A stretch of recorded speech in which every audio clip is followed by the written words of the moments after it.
කොහොමද වාට? ඉතින් මේ දවස්වල ගෙදරට වෙලා ඉන්න ක්‍රාෆ්ටින් වලට කැමති ඔයාට die cut clear stamp මොකුත් නැතුව ලේසියෙන්ම හදාගන්න පුළුවන් කාඩ් එකක් මේක. පොඩි පොඩි ටිප්ස් ටිකකුත් තියෙනවා.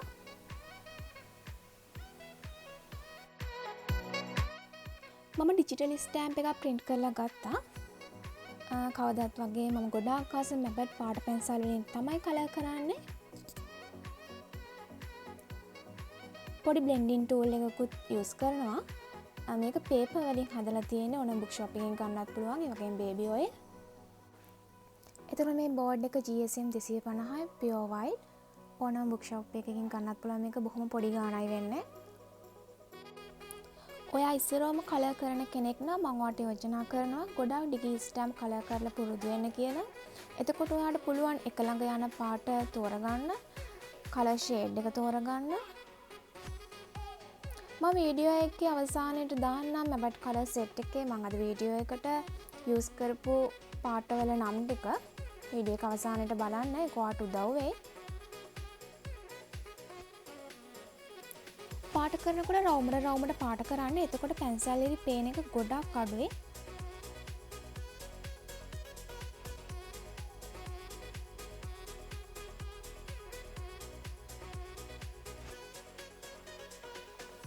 ඔයා ළඟ දැන් තියෙන ඕනම කලර් පෙන්සිල් එකකින් මේක try කරලා බලන්න.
බේබි ඔයිල් ගොඩාක් බ්ලෙන්ඩින් ටූල් එකට ගන්න එපා. ඔයිල් එකක් නිසා බොහොම පොඩ්ඩක් ඇති.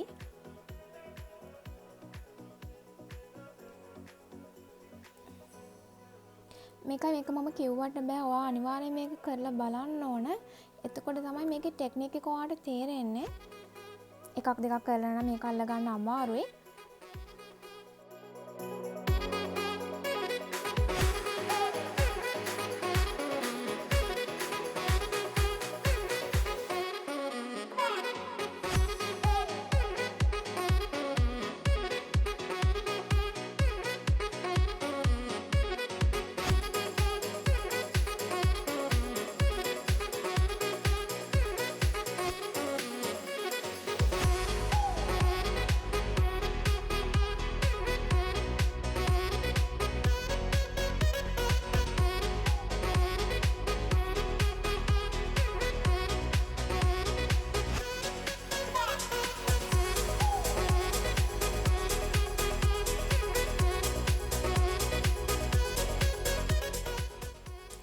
කලින් පාට කරාට වඩා දැන් කලර්ස් ඩාර්ක් වෙලා බ්ලෙන්ඩ් කරාට පස්සේ එතකොට පැන්සල් පාරවල් පේන්නේ නැහැ.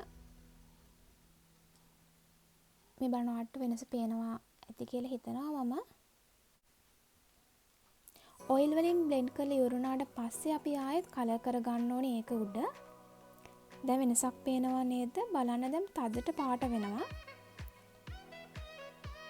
මොකද ඔයිල් නිසා පැන්සල් උඩ ස්ටෑම්ප් එකේ හොඳට මේ මතු පිට ලිස්සලා යනවා. ඒ වගේම ඔයිල් වලට පොඩ්ඩක් පාට දිය වෙන ගතියක් තියෙනවා. ඒක නිසා තද්දට ගෑවෙනවා පාට දිය වෙනකොට.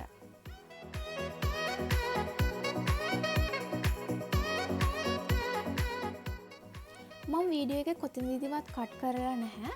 මුකුත් වෙන දෙයක් පාවිච්චි කරලා නැහැ.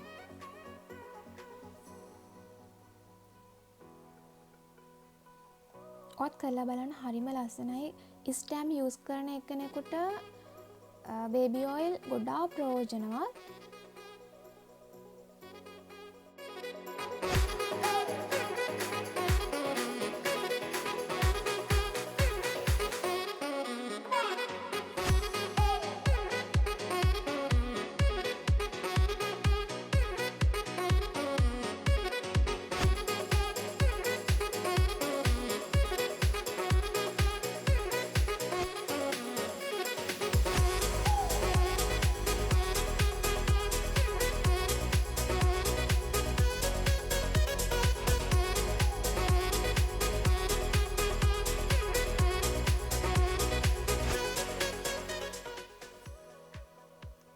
බලන්න බේබි ඔයිල් යූස් කරපු එකයි නැති එකේ වෙනස.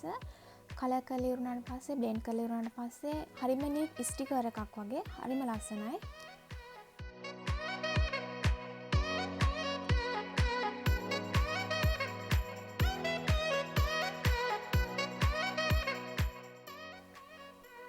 මම පාට කරපු ස්ටෑම්ප් එක වටේ ලයින් එක තියලා කට් කරගත්තා.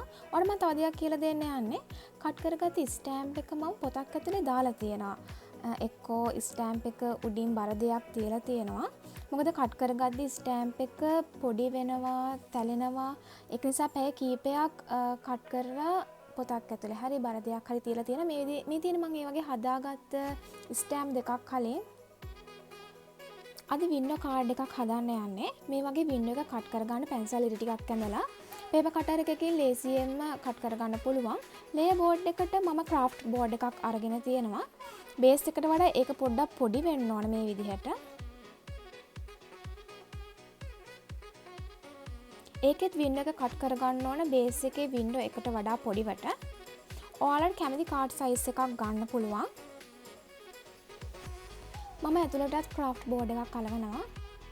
ඩබල් ටේප් වලින්.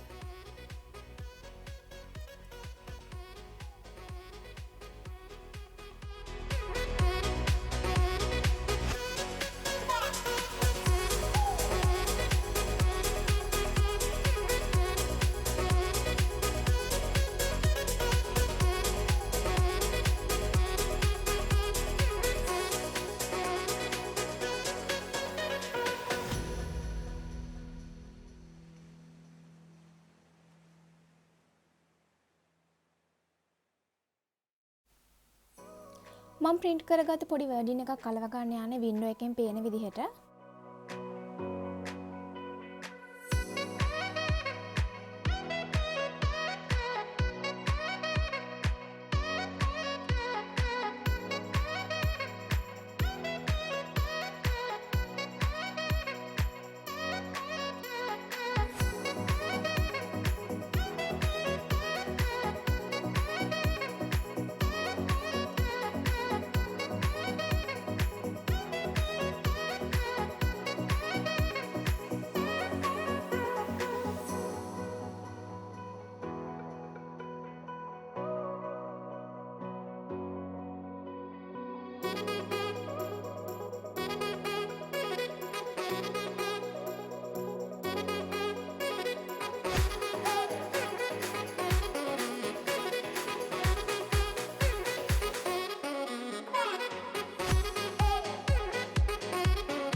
මම ලේ අලව ගන්නේ ඩබල් ෆෝම් ටේප් වලින් ෆෝම් ෂීට් වලින් අලව ගන්නත් පුළුවන්.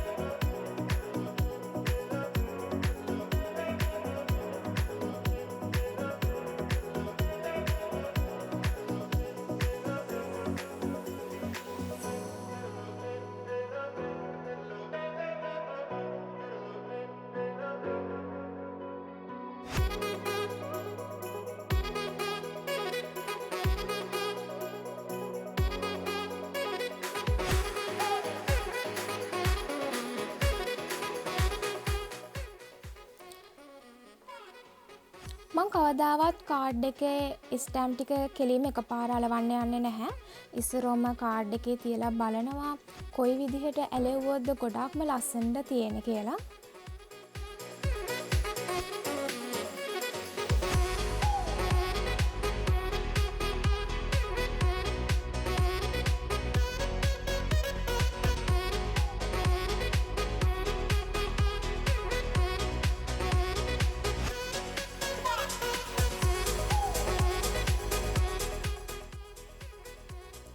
මම අනිත් මල ෆෝම් ටේප් වලින් අලවනවා 3D ලුක් එකක් ගන්න. එකම ලේයකට අලවනවට වඩා මේ විදිහට ගොඩක් ලස්සනයි.